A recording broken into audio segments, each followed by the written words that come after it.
누가복음 8장 22절부터 25절의 말씀을 함께 보실 때에 제가 읽다가 마지막 절인 25절 말씀을 우리 한 목소리로 읽겠습니다. 제가 22절부터 읽어드리겠습니다. 이제 어느 날 그분께서 자기 제자들과 함께 배에 들어가시고 그들에게 이르시되 우리가 호수 저편으로 건너가자 하시니 그들이 나아가니라. 그러나 그들이 배를 저을 때에 그분께서는 잠드셨는데 마침 폭풍이 호수로 내리침에 그들이 물에 잠겨 위험에 빠졌더라. 그들이 그분께 나와 그분을 깨우며 이르되 선생님이여 선생님이여 우리가 죽나이다 하니 이에 그분께서 일어나사 바람과 성난 물결을 꾸짖으시매 그것들이 그치고 고요하게 되더라. 25절 함께요. 시작. 그분께서 그들에게 이르시되 너희의 믿음이 어디에 있느냐 하시니 그들이 두려워하고 놀라며 서로 이르되 이분이 어떤 분이시냐. 그분께서 심지어 바람과 물에게 명령하신즉 그것들이 그분께 순종하는도다 하더라. 아멘. 기도하겠습니다. 하나님 아버지, 놀라운 하나님의 진리가 담긴 이 성경책을 우리에게 주셔서 감사드립니다. 이 성경 말씀이 없었다면 우리는 눈먼 사람으로서 우리가 어디서부터 왔고 어디로 가는지 왜 사는지 알 수 없고 그저 세상의 돈, 쾌락, 명예만 쫓아 살다가 지옥에 갔을 것입니다. 주님께서 은혜로 하나님의 말씀을 옛적에 하나님의 사람들을 움직이셔서 우리에게 주시고 이 오랜 세월 거치면서 우리말로 우리가 읽고 묵상하고 공부하고 배울 수 있는 이 말씀을 주심을 진심으로 감사를 드립니다.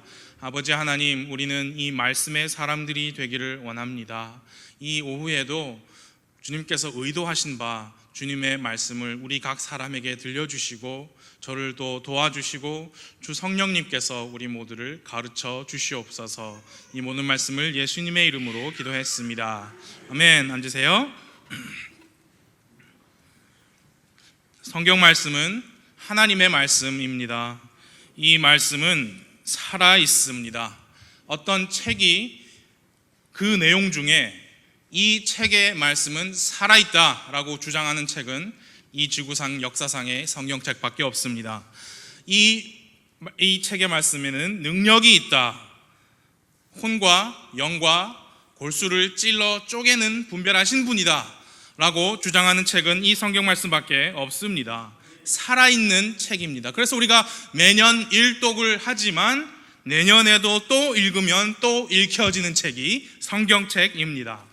감동이 있고 꾸지람도 있습니다. 지식과 지혜가 있습니다. 위로가 되고 힘이 되는 말씀이 놀라운 하나님의 말씀입니다. 살아있는 말씀이기 때문에 읽어도 새로운 책입니다. 분명히 전에 읽은 똑같은 구절인데도 오늘 읽을 때에는 전에 보이지 않던 진리가 보이고 전에 깨닫지 못했던 말씀이 새삼스럽게 깨달아질 때가 있습니다. 살아있는 말씀이기 때문입니다. 여러분, 우리가 매주 함께 모입니다. 매주 만나는 사이가 우리 사이입니다. 여러분, 그거 쉽지 않습니다. 실제 가족보다도 더 가까운 사이가 우리 사이입니다. 실제로 성경 말씀을 보니까 하나님의 집안에 속한 자들이다 했습니다. 여러분, 만나고 또 만나고 또 만나도 괜찮아요.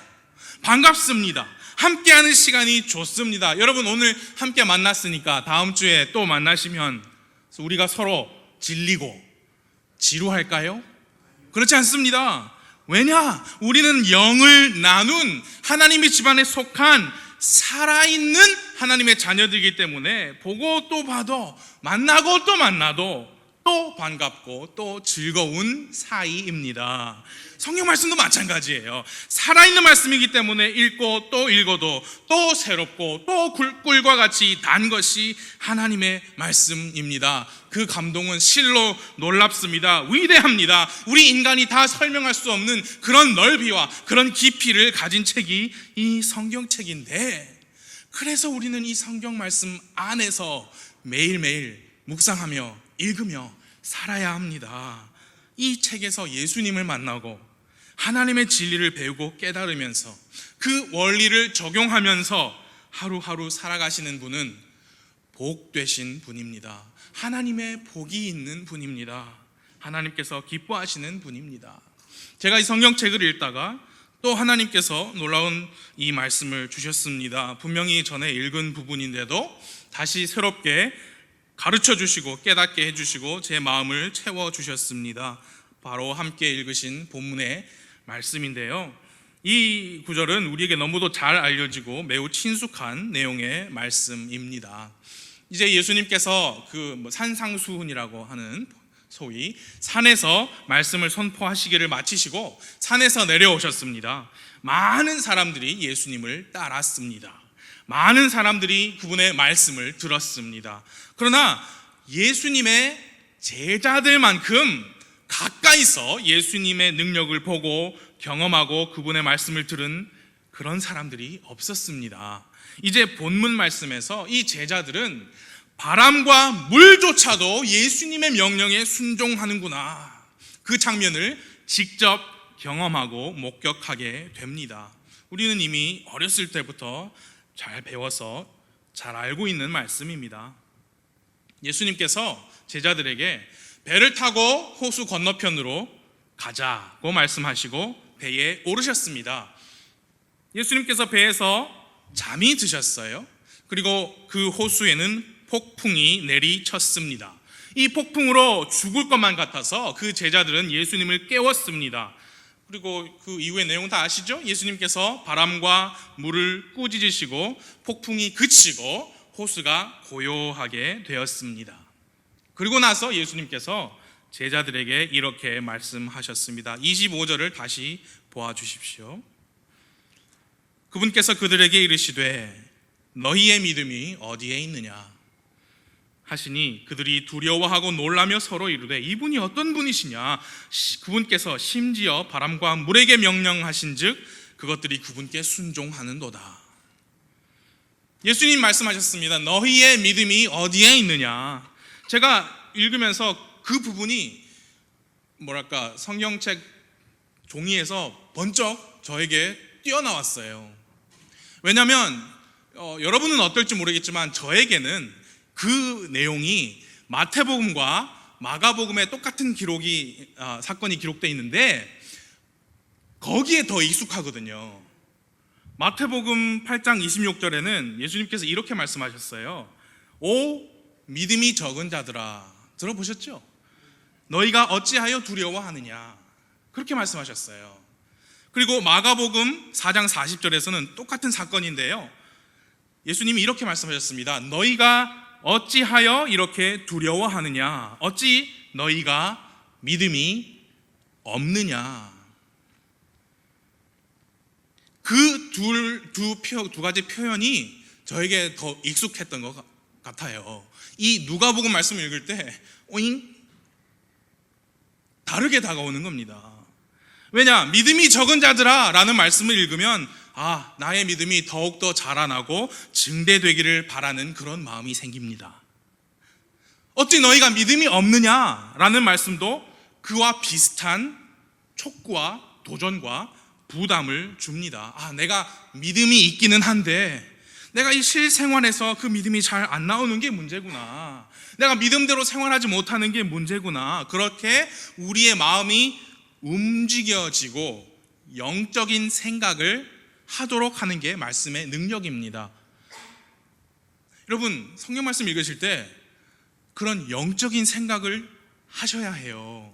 그냥 글자만 하얀 건 종이고 검은 건 글자고 읽어 내려가고 체크해서 일독했어요. 그것도 안 하신 것보다 훨씬 낫습니다. 하지만 영적인 사고, 영적인 돌아봄, 그런 게 있어야 합니다. 그래서 믿음이 적은 자들아 어찌 너희 믿음이 없느냐, 그거에만 익숙해져 있다가 너희의 믿음이 어디에 있느냐 라는 이 말씀을 보니까 보다 더 넓은 의미에서 묵상을 하게 돼요. 저는 바로 그 부분에 대해서 오늘 오후에 여러분께 말씀을 전하고자 합니다. 너희의 믿음이 어디에 있느냐, 이 간단한 심플한 질문은 오늘날 그 말씀을 읽는 사람들에게 세 가지 서로 다른 의미를 가진 질문이 될 수 있습니다. 너희의 믿음이 어디에 있느냐? 첫 번째로 어떤 의미를 가질 수 있느냐? 삶과 죽음에 대하여 너는 무엇을 믿고 있느냐? 삶과 죽음에 대하여 너희는 무엇을 믿고 있느냐? 그 질문이 될 수 있습니다. 이 본문 말씀에서 제자들은요, 인생에 있어서 어찌 보면 가장 원초적이고 근본적인 문제에 직면하였습니다. 바로 죽음이라는 문제입니다. 폭풍이 내리치는 호수 한가운데에 그들의 배는 물에 잠길 지경이 되었습니다. 23절 끝부분을 보시면 그렇게 말씀합니다. 23절 끝부분에 보시면 마침 폭풍이 호수로 내리침에 그들이 물에 잠겨 위험에 빠졌더라. 그 배가 물에 잠기고 있었습니다. 그 와중에 예수님은 주무시고 계시고, 여러분, 예수님께서 주무셨다 해서 그 배가 무슨 여객선이어서 객실이 따로 있고 그 안에서 예수님은 조용하게 주무셨다고 우리가 생각할 수 없지요. 갈릴리는 큰 바다가 아니라 호수였습니다. 민물이라 그 말이에요. 그러니까 민물 고기 잡는 고기배였을 것입니다. 물이 배 안으로 들어와요. 그 작은 배 안에. 아마 예수님이 주무셨지만 그 예수님의 몸도 상당 부분 젖으셨을 거예요. 제자들이 예수님을 깨우면서 하는 말을 24절에서 보십시오. 그들이 그분께 나와 그분을 깨우며 이르되 선생님이여 선생님이여 우리가 죽나이다. 이들은 죽음을 감지했습니다. 이대로는 죽겠구나. 사람에게 가장 근본적인 두려움이 바로 죽음입니다. 죽음 앞에서 여러분, 체면도 품위도 중요하지 않습니다. 재산과 재능도 중요하지 않습니다. 이 제자들의 말을 한번 깊이 생각해 보십시오. 이 제자들이 누구냐면 예수님을 따르겠다고 자기 생업을 버린 사람들이에요. 지금 그 예수님과 한 배에 타고 있는데 폭풍이 내리치고 배가 침몰할 것 같은 그 상황에 닥쳤습니다. 그러면서 예수님을 깨운다면서 하나는 말이 우리가 죽어요 예수님. 이 사람들은요 전직 프로 어부들이에요. 우리가 죽어요 선생님. 아니 프로 전직 어부들은 자기들 아니에요? 그러면 예수님을 깨워서 예수님 좀 어떻게 해보세요. 그게 아니죠. 자기들이 어떻게 해서 배를 건사해야죠. 전문가들 아닙니까? 근데 뭐를 직면했어요? 죽음을 직면한 거예요. 선생님 선생님 우리가 죽어요. 그것이 죽음이고 죽음의 두려움입니다.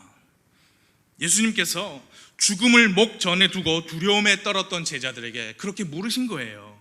너희의 믿음이 어디에 있느냐? 현대 사회에서도 사람들이 똑같은 질문을 합니다. 여러분 지하철역 앞에서 설문조사 하는 거 많이 보셨을 거예요. 죽음에 대해서 무엇을 믿으시나요? 어떻게 믿으시나요? 설문조사 한번 해주세요. 그거 10중 8구가 아니라 10중에 10 다 신천지고 안상홍의 하나님의 교회예요. 사람들도 그렇게 물어요. 예수님도 묻고 계십니다. 너희의 믿음이 어디에 있느냐?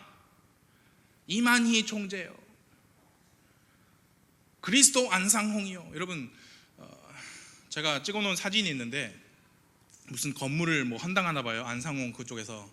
근데 한글로 써 있고 영어로 써 있어요. 근데 한글에는 그 말이 없는데 영어를 보니까 안상홍 the Christ 그렇게 나와요. 한글에는 그리스도 안상홍이라고 안 하고 그냥 안상홍이라 했는데 교묘하죠. 네. 너희 믿음이 어디에 있느냐? 성경은 말씀합니다. 사도행전 4장 10절 너희 모두와 이스라엘 온 백성은 이것을 알라. 곧 너희가 십자가에 못 박았고 하나님께서 죽은 자들로부터 살리신 나사렛 예수 그리스도의 이름으로 말미암아 곧 그분으로 말미암아 이 사람이 온전하게 여기 너희 앞에 서 있느니라. 이분은 너희 건축자들이 업신여긴 돌로서 모퉁이에 머릿돌이 되셨느니라. 다른 사람 안에는 구원이 없나니 하늘 아래에서 우리를 구원할 다른 이름을 사람들 가운데 주지 아니하셨느니라. 너희의 믿음이 어디 있느냐라고 예수님께서 묻고 계십니다. 그럼 여러분 삶과 죽음 앞에서 천국과 지옥 앞에서, 죄와 해방 앞에서 나의 믿음은 예수 그리스도 안에 있습니다 라고 진정으로 말씀하실 수 있으십니까? 아니 부목사님 보시면 알잖아요. 여기 불신자 어디 있어요? 그러게 말하죠. 그러나 이건 영적인 문제입니다. 저는 여러분들이 입고 계신 그 좋은 멋진 옷은 볼 수 있지만 여러분의 영적인 상태는 제가 하나님이 아니고 예수님이 아니기 때문에 말씀 선포자는 계속해서 선포하는 겁니다. 너희의 믿음이 어디 있느냐? 삶과 죽음에 대하여 너희는 무엇을 믿고 있느냐? 그 질문이 될 수 있습니다. 두 번째로 이런 의미를 또 가질 수 있습니다. 인생의 폭풍 속에서 너희는 무엇을 믿고 있느냐? 아마도 가장 문자적인, 문법적 그대로 받아들일 때 이런 해석을 할 수 있어요. 왜냐? 폭풍우 가운데서 하신 말씀이기 때문입니다. 저는 아직 어리고 인생 경험이 많이 없지만 인생에 관한 한 가지 진실은 말씀드릴 수 있습니다. 인생에는 폭풍이 있기 마련이라는 것입니다. 인생의 폭풍을 이미 겪으신 분들이 많이 계십니다. 혹시 지금 그 폭풍을 지나시는 분이 계실지도 모릅니다. 아직 인생의 폭풍이 없었다라고 하시면 제가 분명히 말씀드리지만 언젠가는 그 폭풍을 경험하실 겁니다. 악담을 하는 게 아니라 그것이 현실이에요. 예수님을 믿고 구원받으셨으니까 인생의 폭풍이 없을 것이다 라고 생각하시면 오산이십니다. 더 큰 폭풍이 오실 수도 있어요. 문제는 어떻게 그 인생의 폭풍을 우리가 어떻게 피할 수 있느냐가 아니고요, 그 폭풍 가운데 우리가 무엇을 믿을까입니다. 예수님과 제자들이 탄 이 배가 침몰하기 직전입니다. 제자들이 주무시는 예수님을 깨웠고 예수님께서 그 폭풍을 잠잠하게 해 주셨습니다. 그러면 여러분, 이 제자들이 잘한 거 아닙니까? 그렇죠? 예수님께서 전지전능하시고 우리를 살리실 분이니까 그 큰 문제 앞에서 예수님께 도움을 청했으니까 오히려 칭찬해 줘야 할 잘한 일 아닙니까? 그런데 왜 예수님은 그 제자들에게 너희 믿음이 적은 자들아 어찌 이렇게 믿음이 없느냐, 너희 믿음이 어디 있느냐, 예수님이 왜 그런 말씀을 하셨습니까? 본문의 22절 말씀을 함께 읽어보겠습니다. 이제 어느 날, 시작. 이제 어느 날 그분께서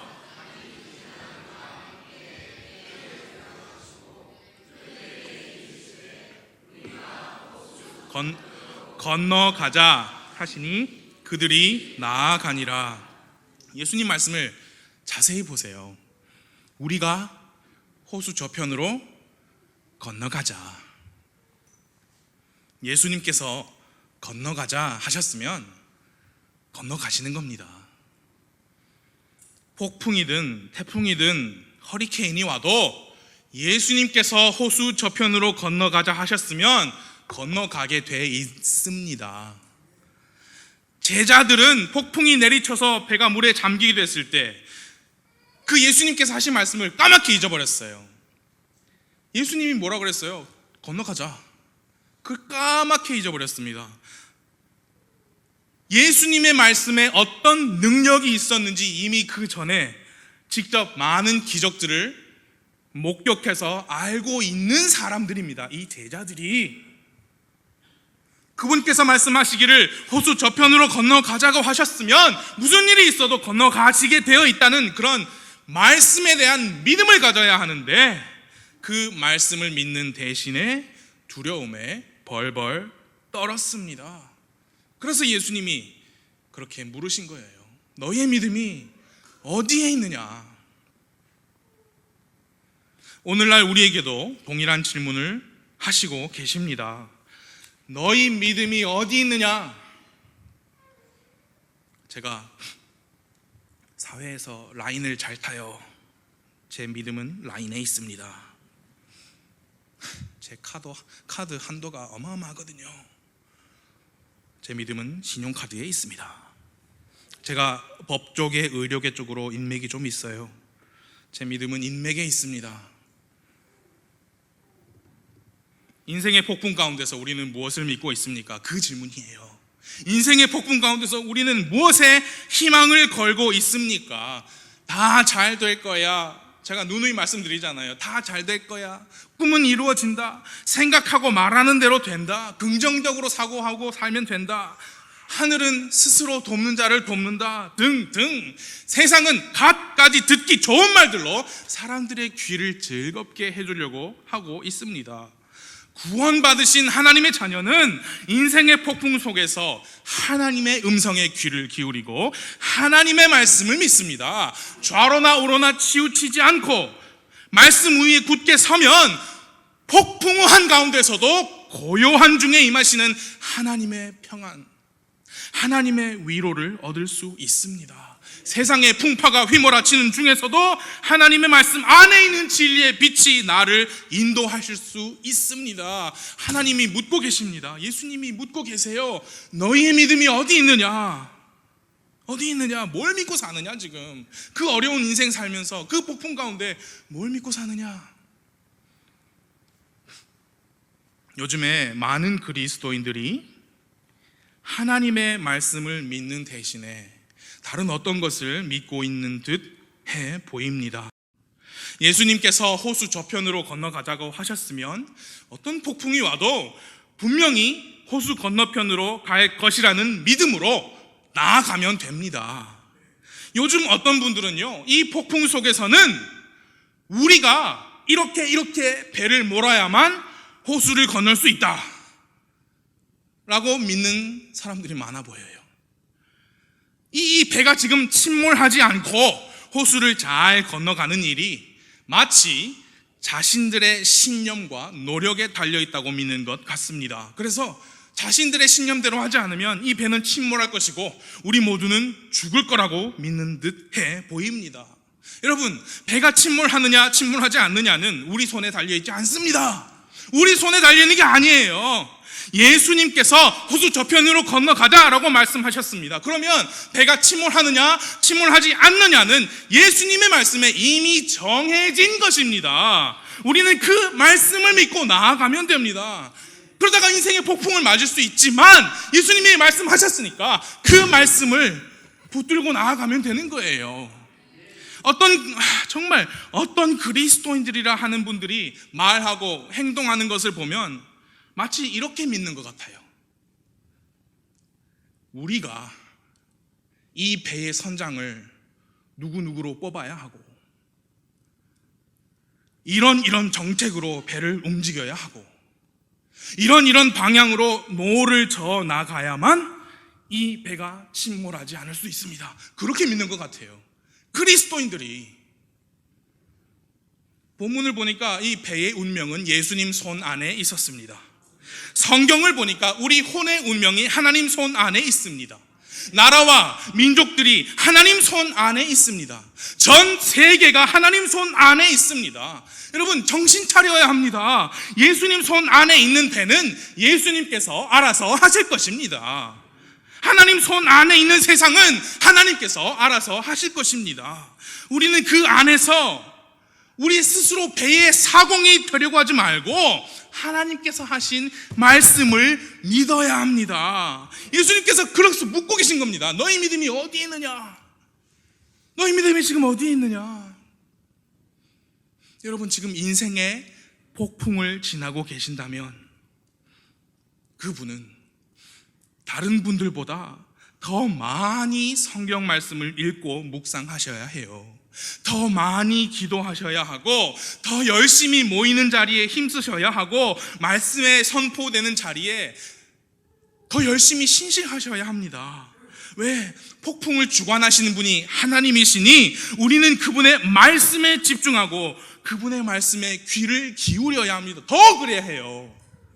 이 아담의 본성이라는 것이 정말 간교해서요. 여러분, 저도 마찬가지였습니다. 우리가 힘든 일이 있고 고난을 당할 때는 이 교회 가기가 싫어지는 거라. 기도도 안 돼요. 그럴 때 더 많이 기도해야 되고 더 많이 읽어야 되는데 힘들어서 읽기가 싫어지고 교회 가기 싫어지고 말씀을 더 멀리 하게 됩니다. 여러분, 그때 정신 바짝 차려야 합니다. 정말 정신 차리셔야 합니다. 그리고 기억해야 합니다. 나는 하나님의 자녀다. 나는 하나님 손 안에 있다. 모든 것이 그분 손 안에 있다. 하나님께는 어려운 일이 없다. 미국에서 제가 배운 어린이 주일학교 노래 중에 이런 노래가 있습니다.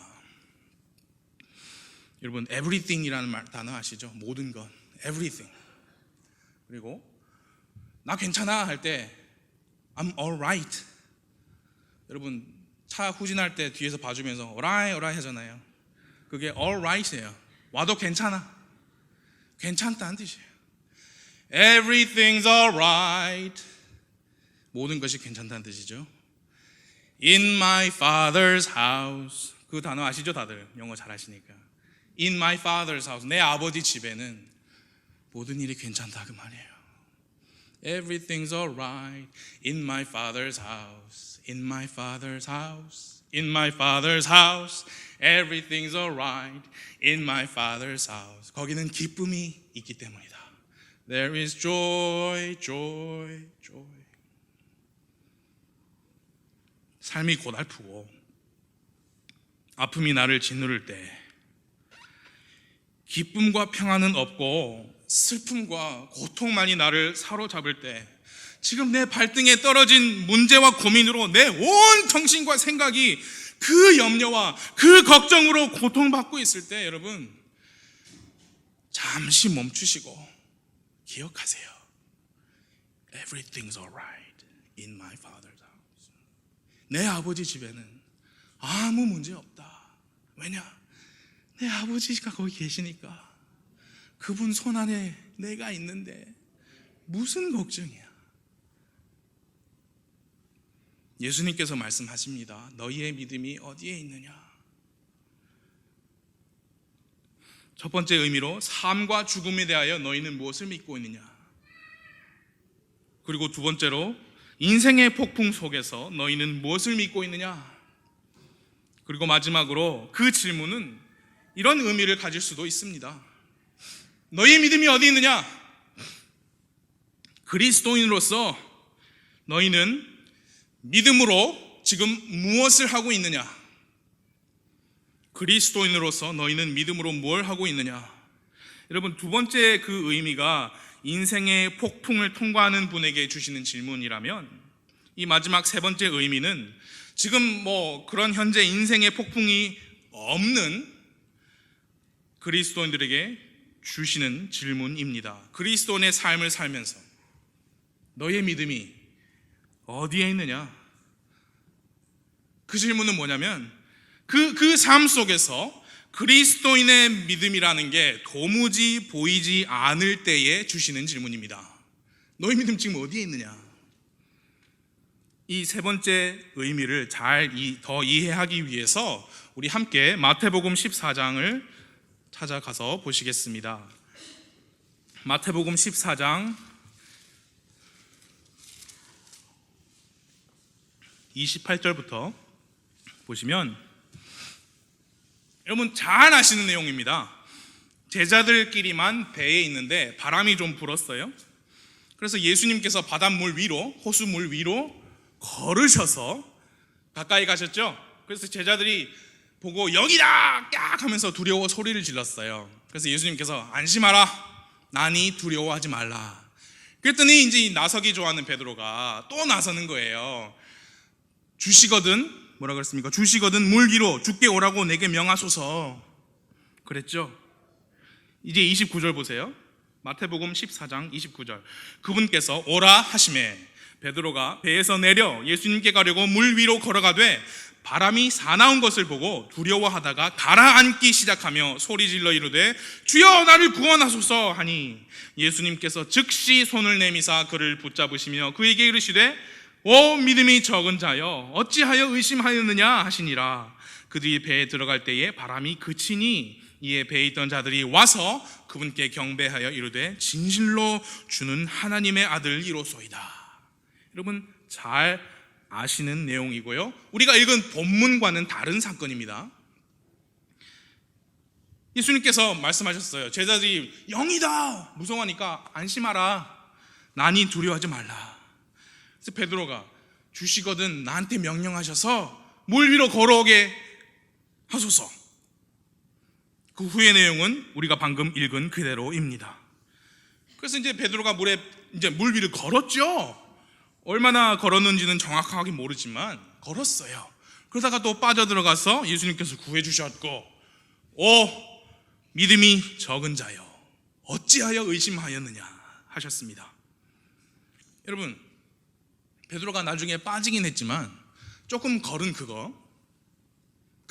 조금 걸은 거, 그게 베드로가 자기 자신에 대한 신념 때문이었습니까? 긍정적인 사고, 꿈은 이루어진다, 말하는 대로 생각하는 대로 된다, 뭐 그런 희망찬 꿈 때문이었습니까? 아니에요. 오늘 본문의 사건과 똑같아요. 그 걸은 그 부분은, 적어도 그 부분은 예수님께서 오라 말씀하셨으면 물 위로 걸을 수 있는 겁니다. 그 말씀을 믿고 가면 걷는 겁니다. 우리가 성경 기록을 읽고 이렇게 이야기는 하고 있지만 저는 읽을 때마다 그 생각해요.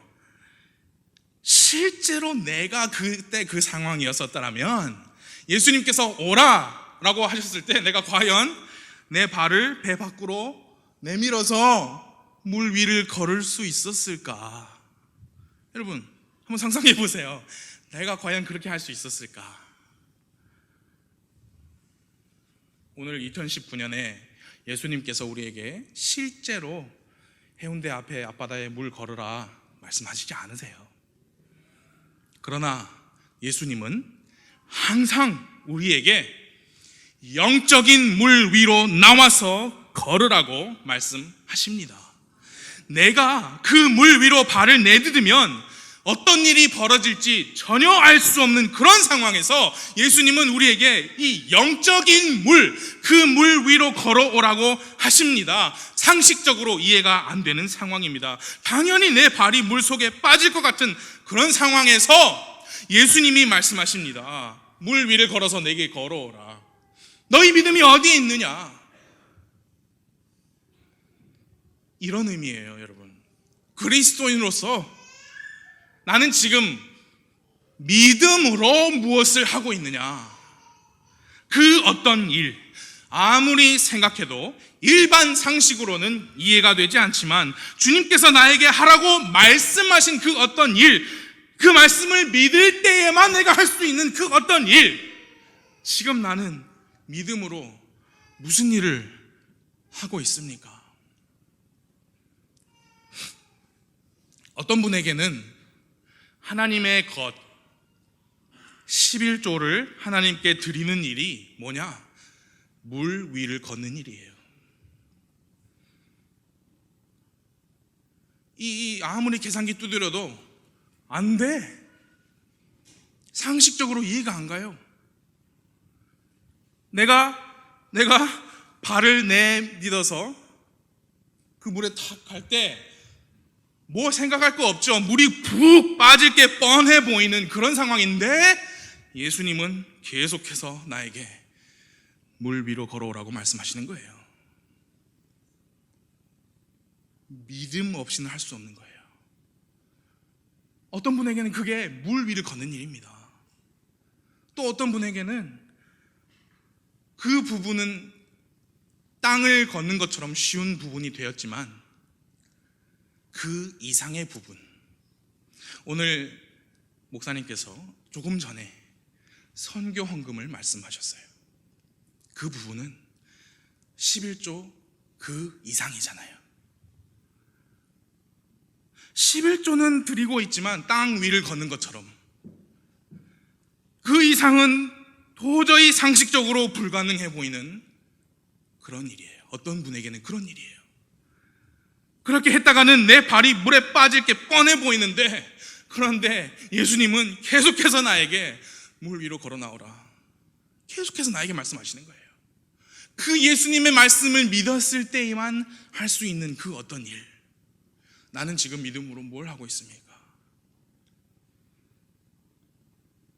어떤 분에게는요, 이 물질을 드리는 일은 11조가 됐든 그 이상의 것이 됐든 그 일은 더 이상 물 위가 아니라 땅 위를 걷는 일이에요.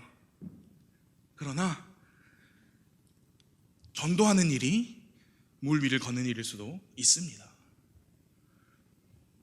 성령님이 나의 마음을 꽉 부담을 주세요. 너 저 사람, 저 친구, 직장 동료, 친척 복음을 전하라고 계속 말씀하시는데 내가 발을 내밀어서 나갔다가는 푹 빠질 게 뻔해 보이는데 예수님은 계속 나한테 물 위를 걸어오라 하시는 거예요. 그 말씀을 믿어야만 가능한 그 어떤 일, 우리는 지금 믿음으로 뭘 하고 있습니까? 오직 믿음으로만 가능하고 믿음으로만 첫 발을 내디딜 수 있는 바로 그 일, 뭘 하고 있습니까? 지금 현재 우리에게 어렵고 힘든 일이 없다고 해서 그저 순항하는 배처럼 편안하게만 믿음 생활하고 계십니까? 예수님께서 말씀하십니다. 물 위를 걸어오라. 너희 믿음이 어디에 있느냐? 믿음의 사람들 아니냐? 그럼 믿음으로 뭔가를 하고 있지 않느냐? 뭘 하고 있느냐? 너희 믿음이 어디에 있느냐? 혹시 우리는 이 편안한 믿음 생활에 너무 익숙해져서 예수님께서 걸어오라고 말씀하시는데도 믿음의 첫 발을 물 위로 내밀기는커녕 반대로 배 안쪽 깊숙이 들어가서 편안히 앉아만 있지는 않은지 우리 자신을 돌아봐야 합니다. 지금 우리는 믿음으로 뭘 하고 있습니까? 무슨 일이 어떻게 될지 모르지만 하나님의 말씀만을 의지해서 물 위로 내 발을 내딛는, 오직 믿음만이 가능하게 하는 그 어떤 일을 우리는 지금 하고 있는지요? 예수님은 계속 말씀하십니다. 너희 믿음이 어디에 있느냐? 삶과 죽음에 대하여 너희는 무엇을 믿고 있느냐? 인생의 폭풍 가운데 너희는 무엇을 믿고 있느냐? 믿음의 사람 그리스도인으로서 너희는 믿음으로 무엇을 하고 있느냐? 함께 기도하겠습니다.